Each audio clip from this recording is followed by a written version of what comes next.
The AFL is the pinnacle of Australian rules football, and we have seen many players throughout the years get drafted and begin their dreams of becoming star players. But what happens when all that is ripped away due to unforeseen circumstances? Many players across the years have had their careers turned upside down after injuries have abruptly ended their dreams of becoming household names.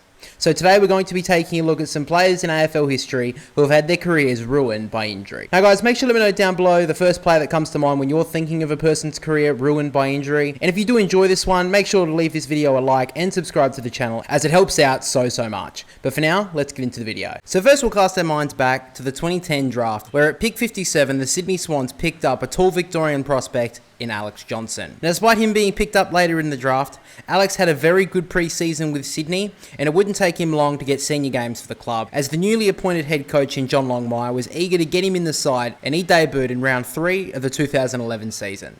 The Swans saw a lot of promise in the young defender, as he maintained his spot throughout the majority of the 2011 campaign as the Swans' third tall defender. Now, the Swans finished 7th at the end of the minor rounds and went out in the semi-finals. But in their first season under a new coach, after nearly a decade with Paul Roos, a semi-final exit was nothing to scoff at. But in 2012, the Swans finished the regular season in the top 4, with Alex Johnson being a pivotal player throughout the campaign. And not only did he win the Swans Rising Star Award at the end of the season, but his footy dream became reality as his team would claim the flag in a heart-stopping grand final against the Hawks. With 45 games to his name in his first 2 seasons, it seemed like the sky was the limit for the 20-year-old tall defender. However, just before the 2013 campaign, tragedy struck. In the pre-season game against the Gold Coast Suns, he would rupture his left anterior cruciate ligament and would have to go under the knife twice. One for a traditional knee reconstruction in April of that year, and one Lars reconstruction in July. But of course, with an ACL injury, Johnson would miss the entirety of the 2013 season, and unfortunately his career would be cursed by his left knee. He would rupture his left ACL again in 2014 in his return game for the Swans reserves, and between 2014 to 2016, Alex went through 3 surgeries on his injured knee, and due to complications and infections, he wasn't even able to run until September of 2016. For someone who was on an AFL list, to not even be able to run for over 2 years is insane. Now at the end of the 2016 season,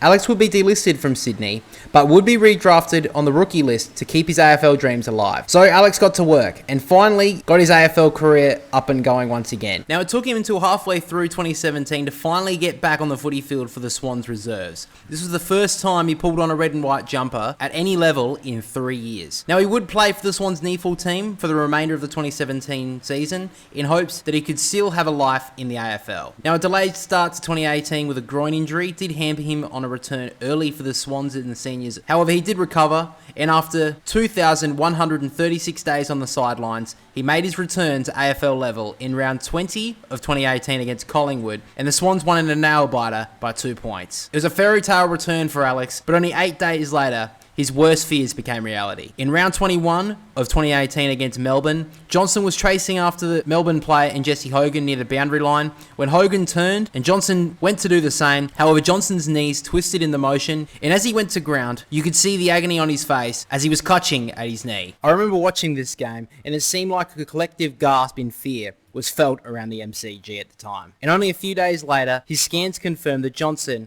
had done his 6th knee injury in as many years. This injury ripped apart any chance of Alex continuing his career, as unfortunately, the game against Melbourne would be his last. At the end of the 2018 season, the Sydney Swans would fully delist Alex Johnson with 47 AFL games to his name over 8 years and a total of 20 surgeries throughout his time in the AFL. From the ultimate success of a premiership at the age of 20 to waiting over 2,000 days to play his next AFL game, and just when he was finally starting to believe the worst was behind him, another massive injury setback which inevitably ended his career. You have to respect the fact that Alex had determination to continue to fight back against so much hardship, but it's pretty safe to say that injury truly ruined what could have been a great career. Now we move to a former number 1 draft pick who had expectations of being a future star before playing his first AFL game.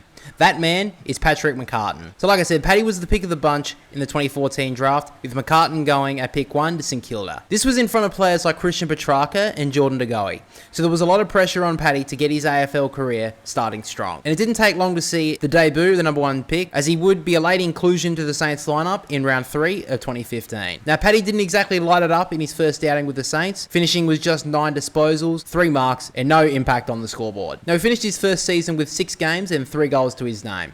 But with a career expected to be over 200 games, a below par first season wasn't a massive concern, as the Saints signed him to a new 2-year contract extension. However, the next season is where things started to go downhill for the top draft prospect, as he would suffer 3 head knocks throughout 2016. And to cap off a horrible season, he also broke his collarbone. However, despite 4 injuries throughout his second year in football, he still played 11 games, which was better than his debut season. However, the worst was yet to come, as McCartin would receive yet another concussion when playing for the Saints VFL side in Sandringham in June of 2017. And into 2019, he received yet another concussion in a pre-season game against the Western Bulldogs, and at this point, his health was much more important than footy. The Saints made the decision to delist Paddy so he could focus on recovery. St Kilda did confirm that there was a chance of redrafting McCartin after a year trying to work on his health. However, that didn't eventuate, and in 2021, he would head to Sydney to be with his brother and Tom. Now, 2021 was a big stepping stone for the luckless player, as he was picked up by the Sydney Swans reserve side.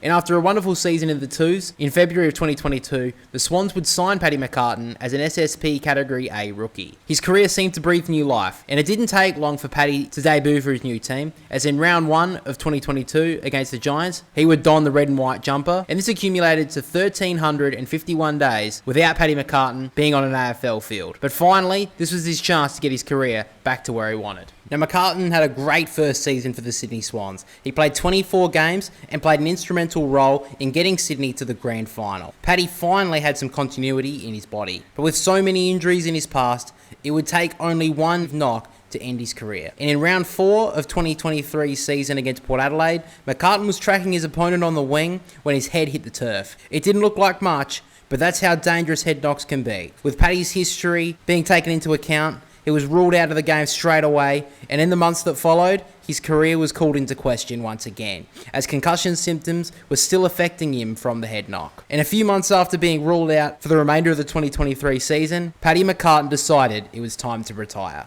With 63 games to his name and 35 goals, injury ruined a career that promised so much. Next we get to a player who had his final game of his career be a grand final, but a massive collision throughout the early parts of the contest would be his final act on a football field.